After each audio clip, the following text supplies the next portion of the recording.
Hari Om everyone, how are you? ఎలా ఉన్నారు మీరందరూ? నేను బాగానే ఉన్నాను, మీరు కూడా బాగానే ఉన్నారని తలుస్తాను. సబ్స్క్రైబ్స్ 15 మంది అయ్యారమ్మా. 16 అంకె అంటే నాకు చాలా ఇష్టం. ఇంకొకళ్ళు చేస్తే బాగుండు. ఓకే, ప్రతిఫలం ఆశించకూడదు అంటారు కదా, విత్తనం వేయంగానే మొక్క రాదు. ఓకే, ఇవాళ గురువారం కాబట్టి గురువుని తలుచుకుందాం. ఓం గురు బ్రహ్మ గురు విష్ణు గురుదేవో మహేశ్వర గురు సాక్షాత్ పరబ్రహ్మ తస్మై శ్రీ గురవే నమః. ఓం పత్రం పత్రం పుష్పం ఫలం తోయం యో మే భక్త్యా ప్రయచ్చతి తదహం భక్తుపహృతం అస్నామి ప్రేతాత్మనః. అంటే ఏంటి? భగవద్గీతలో శ్రీకృష్ణుడు అర్జునుడితో చెప్పారన్నమాట. ఏమని? పత్రం. పత్రం అంటే ఆకు. ఇది ఏం ఆకు మీకు తెలుసా? చెప్పండి, ఎవరు చెప్తారు? కామెంట్ రూపంలో తెలియజేయండి. ఇది తులసి పత్రం. అమెరికాలో ఈ తులసిని సీతమ్మ వారి తులసి అంటారు. ఈ చెట్టు ఇంట్లో ఉంటే కష్టాలే రావుట. లంకలో అమ్మవారు ఉన్నప్పుడు ఆ కష్టాలని అమ్మవారు ఎదుర్కొన్నారు కదా. రావణాసురుడు పెట్టే కష్టాలను ఎదుర్కొని మళ్ళీ రాముల వారి దగ్గర చేరారన్నమాట. అందుకని ఇక్కడ కూడా ఈ తులసమ్మ వాన రాని, మంచు రాని, ఎండ రాని అన్నీ తట్టుకొని నిలబడి ఈ తులసమ్మ మంచిగా ఉంటుందన్నమాట. ఇక్కడ కృష్ణ తులసి, లక్ష్మీ తులసి తొందరగా బతకవు.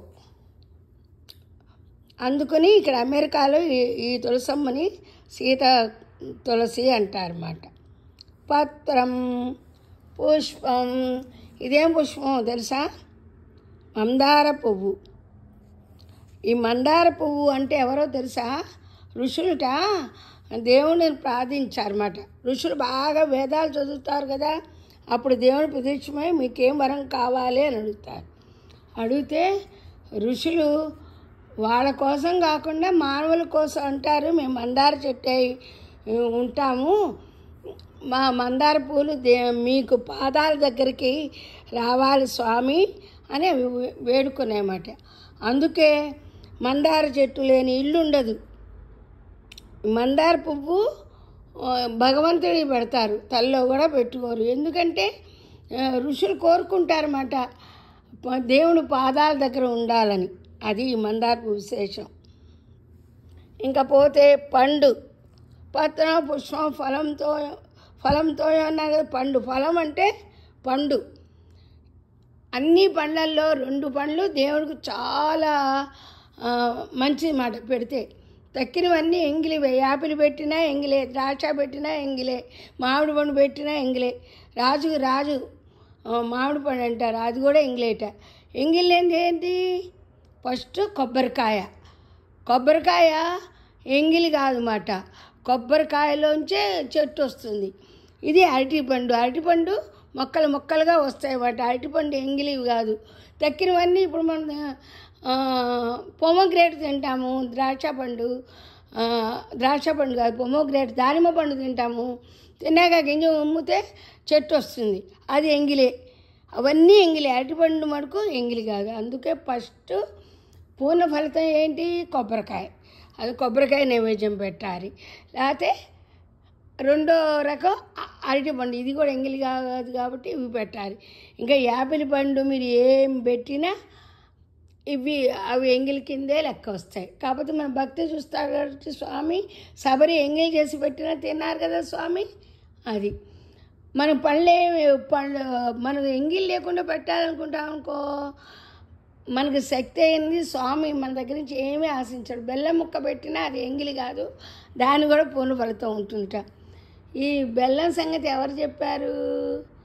ఆయన ఎవరు? గరికపాటి కాదు, ఇంకో ఆయన ఎవరో చెప్పారు, గురువుగారు.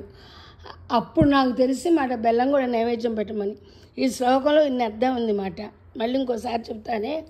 పత్రం పుష్పం ఫలం తోయం. నువ్వు ఆకు ఇచ్చినా, పువ్వు ఇచ్చినా, ఫలం ఇచ్చినా, ఏమిచ్చినా ఏమిచ్చినా సరే, ఏమో భక్తే ప్రయచ్చతి, భక్తితో ఏమిచ్చినా తదాహం భక్తు పౌరుతం అస్నామి ప్రతాత్మనాహ, నేను తీసుకుంటానని కృష్ణ భగవాన్ చెప్పారు. ప్రేమతో స్వీకరిస్తానని చెప్పారన్నమాట కృష్ణ భగవాన్లు. భగవద్గీతలో మనందరికీ చెప్పారు, ఏమి ఇచ్చినా సరే, జలం ఇచ్చినా సరే, ఏమి ఇవ్వకుండా ఒక ఆకు ఇచ్చినా సరే, అది కూడా ఇవ్వలేదనుకో, నమస్కారం పెట్టినా సరే, అది కూడా చేయలేదనుకో, కళ్ళతో నా పాదాలు చూసినా సరే నీకు అన్నీ ఇస్తానని చెప్పాడు. అది సంగతి. ఇవాళ గురువారం కాబట్టి చెప్పానమ్మా. సబ్స్క్రైబ్ చేసుకోండి, మీ ఇష్టం, మీకు నచ్చితే చేసుకోండి. ఓకే, బాయ్, ఉంటా. మీ శ్రీదేవి.